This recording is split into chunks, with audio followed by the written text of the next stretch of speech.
नमस्कार, पेश है इस हफ्ते का मुकाबला। मैं हूं विज्ञान प्रकाश।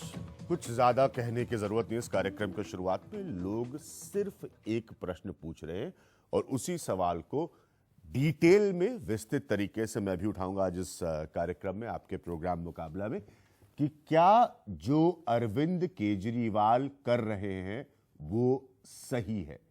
क्या जो अरविंद केजरीवाल कर रहे हैं वो सही है। जल्दी से आपको पैनल से मिलाता हूं। बहुत बढ़िया पैनल है ये, इस बात को समझने और जानने के लिए।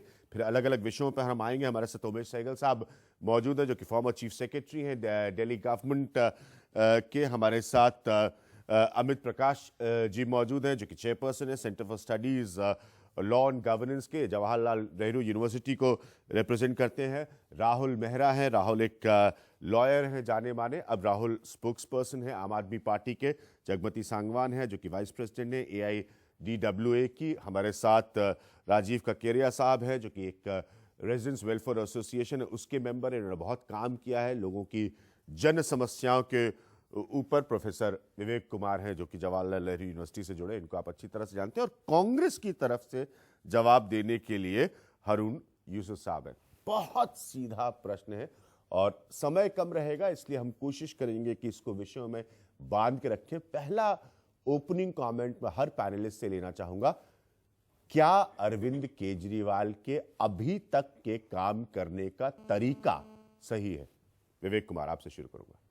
विज्ञान में हमेशा ये मानता रहा कि पिक्चर ट्यूब से पैदा हुआ ये जो जमावड़ा दिखाई पड़ता है और प्रेस कॉन्फ्रेंसेस के माध्यम से अपने आप के लिए खुशनुमा माहौल को बनाता रहा, उसने कहीं ना कहीं विचारधारा, संरचना और संगठनात्मक ढांचा कहीं भी दिखाई नहीं पड़ता है। बड़ी बात होगी, आपने पहले रखी है। मेरा बड़ा मूल नहीं, मैं इसीलिए कह रहा हूं कि काम करने का तरीका, विचारधारा तो शायद बाद में भी वो एक्सप्लेन कर सकते हैं। नहीं, इसीलिए जब आप देखेंगे कि जब आप देखते हैं कि एक तरफ कोई कश्मीर देने के लिए तैयार है, दूसरी तरफ कोई महिलाओं के लिए अभद्र भाषा का प्रयोग कर रहा है, कोई FDI के खिलाफ बोल रहा है, कोई उसके फॉर में बोल रहा है, तो ये जो चौतरफा आपको अलग अलग जो भाषा सुनाई पड़ती है वो इसीलिए है क्योंकि कोई विचारधारा नहीं है, कोई संगठन नहीं है। और इसलिए जब तरीका जो होगा वो दिखाई पड़ता है कि एरर एंड ट्रायल मेथड से हम काम करेंगे। उमेश सर, काम करने का तरीका। मैं पहले कहूँगा इनकी इंटेंशन ठीक है, वो जाहिर होता है पिछले 20 दिन में कि ये कुछ करना चाहते हैं, मौलिक चेंजेस लाना चाहते हैं और ऐसे चेंजेस लाना चाहते हैं जो कि ये समझते हैं कि जिससे गवर्नेंस इंप्रूव होगी, ना सिर्फ दिल्ली से स्टार्ट करके सारे देश की। मगर जो इन्होंने तरीके अप्लाई किए हैं उससे ये लगता नहीं है। सबसे बड़ा तरीका ये है कि हर चीज मीडिया में करनी। ज्यादातर गवर्नमेंट जो है पर्दे के पीछे चलनी चाहिए ताकि ओपन डिसेंट आए, ओपन आपकी पार्टी में भी डिसेंट आ सके, गवर्नमेंट के अंदर जब आप कंसिडर कर रहे हैं तो भी कॉन्ट्ररी व्यूज आ सकें, ताकि आप एक और क्लोज्ड माइंड नहीं रखना चाहिए किसी भी सब्जेक्ट पे। ठीक है, जब आप अगर सामने लाके फिर लोग कहते हैं ये ट्रांसपेरेंसी ला रहे हैं, क्या ये ज्यादा पारदर्शिता से काम करने की कोशिश करेगा? ये चीजों को तो है ही ना, RTI एक्ट तो है ही, उससे तो आप बाहर नहीं निकलते। मैं आपको ये कह रहा हूँ कि जब डिस्कशंस होती हैं किसी चीज पे, अगर उसको पब्लिक ग्लेयर में आप रखेंगे, इस तरीके के पब्लिक ग्लेयर में, तो लोगों के फ्रैंक व्यूज बाहर नहीं आ पाएंगे। तो आने चाहिए और आपको अपना ओपन माइंड रखना चाहिए है। आपने एक चीज डिसाइड किया कि मैंने ये करना है जब आप गवर्नमेंट में नहीं आए थे। अब जब आप गवर्नमेंट में आ गए हैं तो आपको गवर्नमेंट के नजरिए से उसी चीज को कंसिडर करना। और गवर्नमेंट का नजरिया जो है वो आपकी पुलिस भी है, ब्यूरोक्रेसी भी है और दूसरी पार्टीज भी हैं, ऑपोजिशन पार्टीज भी हैं। सबको जब हम पब्लिक डिबेट करते हैं, सबसे डिबेट करके तब एक डिसीजन लेते हैं। नहीं कि एक डिसीजन ले ली और उसको फिर इन्फोर्स कर दी, ये डिक्टेटरशिप। उमेश सहगल साहब एक बेहतर चीफ सेक्रेटरीज में रहे हैं दिल्ली के, उनका ये मानना है कि इंटेंट, नीयत सही है, तरीका, पैटर्न गलत है। सर देखिए, एट फर्स्ट क्लास बहुत गलत लगता है, बहुत ही नहीं बहुत ज्यादा गलत लगता है। ठीक है, बट अगर आप पीछे हिस्ट्री में जाएं तो इनको शौक नहीं था ये सब गलत करने का। ठीक है, हमने स्टडी किया कि कितने टाइम से सोशल एक्टिविस्ट लगे हुए हैं पूरी दिल्ली में बहुत कुछ करने में पिछले 10-15 साल से। सुनवाई सरकार की तरफ से टोटली खत्म हो चुकी है, कोई सिस्टम्स नहीं है।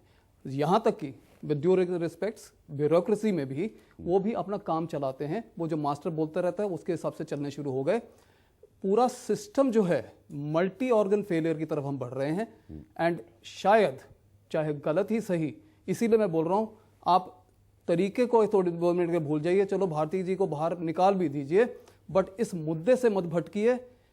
गलती हो रही है, ये आप ड्रग रैकेटिंग, सेक्स रैकेट्स की बात कर रहे हैं, बिल्डर माफिया है, बहुत कुछ हो रहा है। ये तो सिर्फ दिल्ली में हो रहा है, बाहर माइनिंग हो रही है, सब कुछ हो रहा है, पूरी पुलिस स्टेट है, पूरी जकड़ी गई है जनता का कोई एग्जिट रूट नहीं। आप कह रहे हैं इस तरीके के अलावा और कोई चारा नहीं है?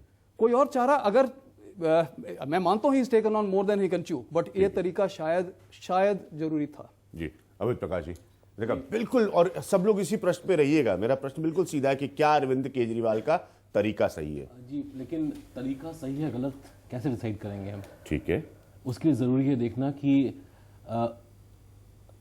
करने की कोशिश क्या कर रहे हैं। जाहिर बात है बहुत बड़ा असंतोष लोगों के बीच में है, जिसको कि आवाज मिल रही है, जिसको वॉइस मिल रही है। लेकिन क्या इस दौरान हम सब इंस्टीट्यूशंस, सारे प्रोसेसेस को दरकिनार रख सकते हैं? अगर रख दें दरकिनार तो क्या सूरत निकलेगी? क्योंकि खाली अरविंद केजरीवाल उनकी पार्टी ही नहीं बची, फिर 200 लोग और भी खड़े हो जाएंगे, वही बात करेंगे कि हर तरह का डिसरप्शन हमारा राइट है। फिर तो क्या लोकतंत्र बचेगा कहीं? उस मुद्दे से देखिए, अंग्रेजों के जमाने में जो सिविल डिसोबीडियंस था, क्या हम उस स्थिति को देखने की कोशिश करें? आप ये कह रहे हैं सर? सिविल डिसोबीडियंस मूवमेंट जो है वो भी एक बार बंधा हुआ था एक लिमिट्स के अंदर। ठीक है, इस समय लिमिट्स क्या हैं? जी, किस लिमिट्स, कौन सी लिमिट क्रॉस नहीं करेंगे हम? ठीक है, हमें कोई दिख नहीं रही ऐसी लिमिट। उस वजह से हमारा मॉडल ये है कि जो कुछ भी थोड़ा बहुत भी स्टेबलाइज हो सकता है पब्लिक डिस्कोर्स, वो पूरी तरह बिखर रहा है। और उस सेंस में अगर आप जज करें कि क्या कर रहे हैं, सही है गलत है, तो नया कंट्रीब्यूशन कुछ नहीं हो रहा है, डिसरप्शन काफी कुछ हो रहा है। डिसरप्शन। जगमती जी, उसके बाद मैं राहुल और हारून यूसुफ साहब को पूरा समय दूंगा। देखिए, जैसे सरकार बनी थी उनकी, और जिस सादगी के साथ और जिस नैतिकता के साथ उन्होंने इश्यूज को एड्रेस किया, वो अपने आप में एक आशान्वित करने वाली बात थी और स्वागत योग्य थी। लेकिन ये जो खिड़की वाला जो केस हुआ, उसके बाद उनके मंत्री का जिस तरह का आचरण था, जिस तरह का व्यवहार था, उसकी जो आलोचना हो रही थी, उसको नजरअंदाज करते हुए उन्होंने उसको डिफेंड करने के लिए, अपने मंत्री को डिफेंड करने के लिए 3 पुलिस वालों की ट्रांसफर और सस्पेंशन, इतने छोटे मुद्दे पे जाके और इतना एग्रेसिवली, मतलब सरकार भी और पार्टी भी उनको डिफेंड करने के लिए जो आगे आई, कम से कम उस आचरण ने थोड़ा निराश किया है लोगों को। ठीक है, थोड़ा निराश किया। हारून यूसुफ साहब, आपके ऑक्सीजन पर चल रही है ये सरकार, अरविंद केजरीवाल के काम करने का तरीका सही है या गलत? देखिए, मैं समझता हूं कि जब ये सरकार को हमने समर्थन दिया था, तो हमारे दिमाग में ये बात थी कि इन्होंने जो इतने सारे वादे दिल्ली वालों को किए हैं, हो सकता है वो हम पूरे ना कर पाए हों और ये पूरे करेंगे। मिसाल के तौर पे, जैसे इन्होंने कहा था टैरिफ 50% कम करेंगे, टैरिफ 50% कम करने के बजाय उन्होंने 50% सब्सिडी दे दी। इसी तरीके से पानी का मसला है। इसी तरीके से जो कॉन्ट्रैक्चुअल एम्प्लॉइज हैं दिल्ली सरकार के, इन्होंने कहा था 1 हफ्ते के अंदर हम उनको परमानेंट कर देंगे। आज वो पूरे शहर के अंदर आंदोलन करते हुए फिर रहे हैं। इसके अलावा उन्होंने ये भी कहा था जो झुग्गी में रहने वाले लोग हैं उनको हम पक्के मकान देंगे। तो खैर अभी 1 महीना हुआ है, आगे और देख लेते हैं कि कैसे होता है। लेकिन गवर्नेंस का ये जो तरीका है, ये गवर्नेंस का तरीका जो है वो माओवादी अंदाज का तरीका है। और मैं समझता हूं कि सरकार माओवादी अंदाज का तरीका है, तो आप समर्थन क्यों दे रहे हैं? मैं कह तो रहा हूं, मत दीजिए समर्थन। जो वादे इन्होंने किए, आप बड़े शब्दों का इस्तेमाल कर रहे हैं कि माओवादी अंदाज का तरीका, आप क्यों समर्थन दे रहे हैं? आपने कहां पर ये अंडरटेकिंग दे रखी है कि माओवादी अंदाज से चलने वाली सरकार को आप चलते रहने देंगे? नहीं देते जी, अगर हम समर्थन नहीं देते तो आपको कैसे पता चलता कि गवर्नेंस कैसे करते हैं? जिस तरीके से सोमनाथ भारती, तो कांग्रेस की नई जिम्मेदारी है नए सियासी दलों को गवर्नेंस सिखाना। कांग्रेस की नई रिस्पॉन्सिबिलिटी है नए सियासी दलों को गवर्नेंस का पाठ सिखाना।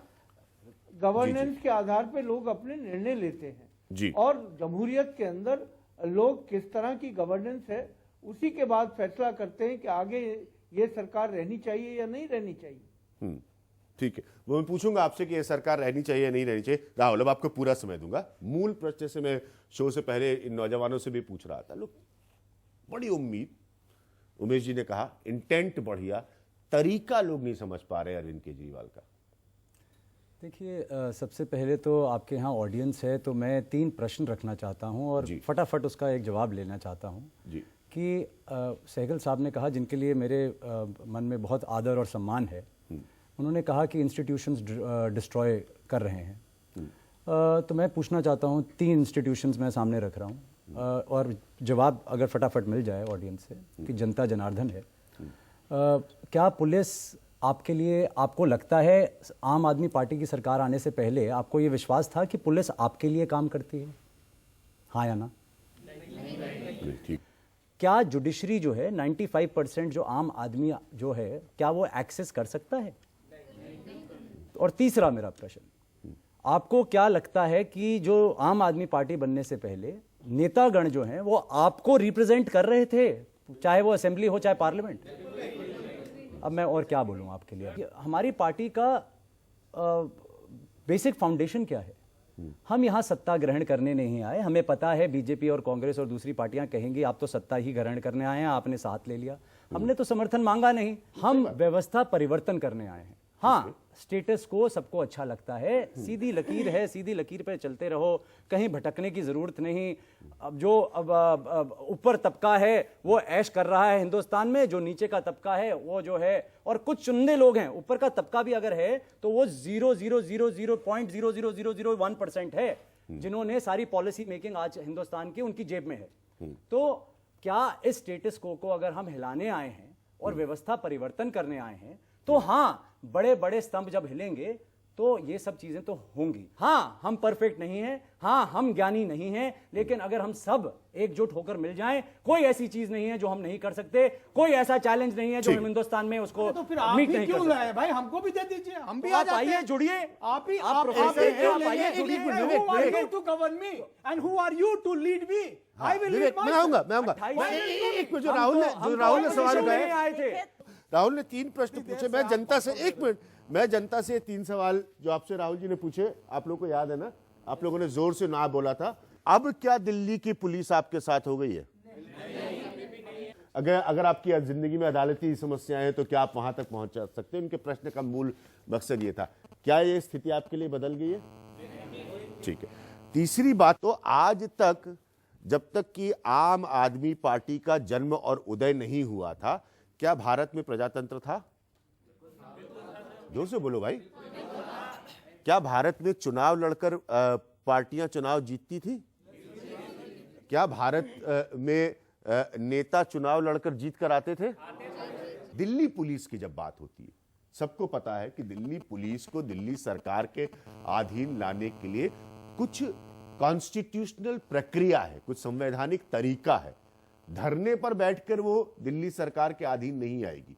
2003 में लालकृष्ण आडवाणी ने यह प्रयास किया था, उसका एक लंबा इतिहास है। उमेश सहगल साहब, अब मेरा प्रश्न इस पे, क्योंकि यहां पर नौजवानों ने सोमनाथ भारती जी वाले मसले को भी फॉलो किया है, अगर ऐसा मसला सामने आता भी, और मैं कतई भी उसकी लीगैलिटी को नहीं जज कर रहा हूं, तो क्या बार बार कोई मुख्यमंत्री एसएचओ के ट्रांसफर के लिए धरने पे बैठ जाएगा? नहीं, मैं तो एक बार भी बैठना के अगेंस्ट हूं। नहीं, एक बार वो बैठ चुके हैं। मैं एक सवाल पूछ रहा हूं क्योंकि आप सरकार चला चुके हैं, इसलिए। बिल्कुल भी ये गलत है जी।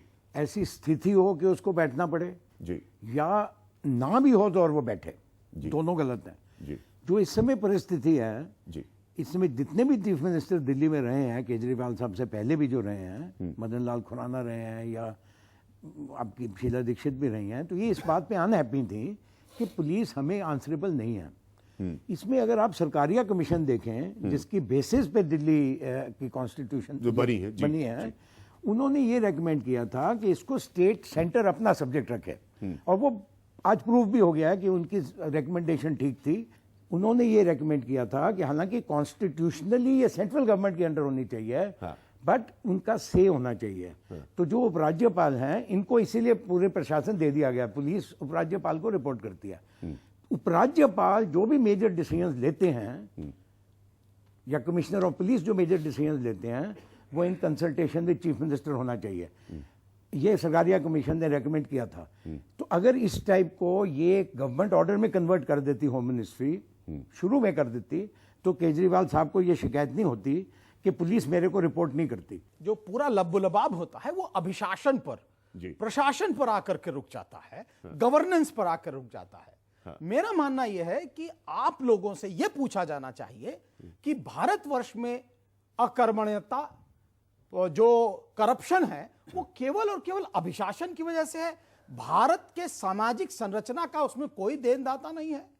अगर जब महिला डावरी के लिए जलाई जाती है तो क्या वो करप्शन की वजह से जलाई जाती है, या जातिवाद पर जो संघर्ष होते हैं, संप्रदाय पर जो संघर्ष होते हैं, वो केवल और केवल अभिशासन की वजह से होते हैं कि भारतीय संरचना में भी कुछ छुपा हुआ है? क्या ये बता सकते हैं उसके लिए कुछ? ठीक है। हाँ जगदीश जी, फिर मैं हारून यूसुफ साहब से एक सवाल पूछता देखिए, हूं। मैं राहुल से एक सवाल कर रही थी कि वो कह रहे हैं कि हम यहाँ पे सत्ता हासिल करने के लिए नहीं आए हैं। तो अगर इतनी ऊंची नैतिकता के साथ वो बात करते हैं, तो जो 2 पुलिस वाले जो हैं, जो छुट्टी पर भेजे गए, उनके संघर्ष के फलस्वरूप, तो इनके जो मंत्री हैं चाहिए जी, उनके बारे में भी लोगों की बहुत व्यापक फीलिंग है कि उनको भी हट जाना चाहिए। 2 चीजें कहना चाहूंगा। सबसे पहले जो सोमनाथ ने चीजें बोली और जो जिस तरीके से कुछ ऐसी आचरण भी हुआ और जो बातें भी हुई, वो बिल्कुल गलत हैं, अनकॉल्ड फॉर हैं। और इसीलिए मैं कम से कम, चाहे मैं अपनी पार्टी को रिप्रेजेंट करता हूं, पर मैं और मेरी पार्टी ने भी अभी कल उससे बिल्कुल अपने आप को अलग किया है और उनको बल्कि एक रुझाव भी दिया है कि आप ऐसी चीजें ना करें। एक इंक्वायरी चल रही है, 30 दिन की वो इंक्वायरी है, कोई ये भी नहीं है कि 30 साल लगेंगे या उसकी प्रतीक्षा, उसकी एक प्रतीक्षा है। अगर 30 दिन के बाद 31 दिन हो तो फिर भी कुछ कहा जा सकता है। अब एक चीज मैं जो फाइनल सिर्फ एक चीज कहना चाहता हूं, मैं वही बता रहा हूं, मैं उसी पे आ रहा हूं मैडम। मेरे को खत्म करने दी, मुझे पता है आपका प्रश्न क्या है। देखिए, सोमनाथ भारती के हाथ में अभी हमने देख लिया, अरविंद केजरीवाल के हाथ में पुलिस नहीं है, कांस्टेबल तक नहीं है, ठीक है। तो सोमनाथ भारती लॉ मिनिस्टर हैं, अरविंद केजरीवाल से नीचे ही हैं। शीला दीक्षित के समय आपने ये नहीं सोचा था? मैं आपको बता रहा हूं, शीला दीक्षित ने 10 साल कुछ करा नहीं। शीला दीक्षित ने 10 साल मसले से नहीं भटकेगा ये कार्यक्रम। राहुल, हम तो जनता के लिए सड़क पे आ गए। शीला दीक्षित तो एसी के कमरे में सोती थी। आप कब हटाते हैं लोगों को कि इन्वेस्टिगेशन जो है या इंक्वायरी जो है वो फेयर हो, आप उसको इन्फ्लुएंस ना कर पाए।